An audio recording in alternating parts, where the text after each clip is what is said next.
Welcome back cinema വാർത്താ മലയാളം. ഇന്നത്തെ ചില സിനിമ അപ്ഡേറ്റുകൾ എന്തൊക്കെയാണെന്ന് നോക്കാം. യാഷ് നായകനായി ഗീതു മോഹൻദാസ് സംവിധാനം ചെയ്യുന്ന ടോക്സിക് എന്ന ചിത്രത്തിൻ്റെ പുതിയൊരു ടീസർ ഇപ്പോൾ പുറത്തു വന്നിരിക്കുകയാണ്. മാർച്ച് 19 ചിത്രം റിലീസ് ചെയ്യുന്നത്. ആക്ഷൻ പാക്ക്ഡായിട്ട് ഒരുങ്ങുന്ന ചിത്രത്തിന് പ്രതീക്ഷയോടെയാണ് ആരാധകരും പ്രേക്ഷകരും കാത്തിരിക്കുന്നത്. രജനീകാന്തും കമലഹാസനും ഒന്നിക്കുന്ന പുതിയ ചിത്രത്തിൻ്റെ അനൗൺസിംഗ് വീഡിയോ നാളെ 12 മണിക്ക് ഇറങ്ങുമെന്നാണ് ഇപ്പോൾ പറഞ്ഞിരിക്കുന്നത്. വലിയ പ്രതീക്ഷയോടെയാണ് കാത്തിരിക്കുന്നത്. ജയറാം നായകനായ ആശകളായിരം എന്ന ചിത്രത്തിൻ്റെ 13 ദിവസത്തെ ബോക്സ് ഓഫീസ് കളക്ഷൻ റിപ്പോർട്ട് ഇപ്പോൾ പുറത്തു വന്നിരിക്കുകയാണ്. ചിത്രം 13 ദിവസം കൊണ്ട് വേൾഡ് വൈഡ് 9.53 കോടിയാണ് നേടിയത്.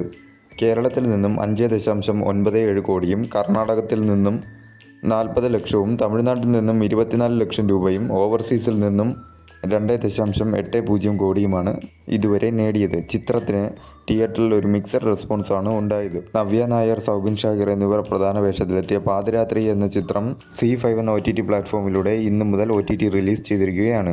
ജൂഡ് ആൻ്റണി ജോസഫ് സംവിധാനം ചെയ്ത് വിസ്മയ മോഹൻലാൽ ആദ്യമായി അഭിനയിക്കുന്ന തുടക്കം എന്ന ചിത്രത്തിൻ്റെ ഷൂട്ടിംഗ് പാക്കപ്പ് ആയിരിക്കുകയാണ്. ഓണം റിലീസായിട്ടാണ് ചിത്രം തിയേറ്ററുകളിലേക്ക് എത്തുന്നത്. രജനീകാന്ത് നായകനാകുന്ന ജയിലർ 2ൻ്റെ എല്ലാ ലാംഗ്വേജിലെയും OTT streaming rights Amazon Prime Video വാങ്ങിയിരിക്കുകയാണ്.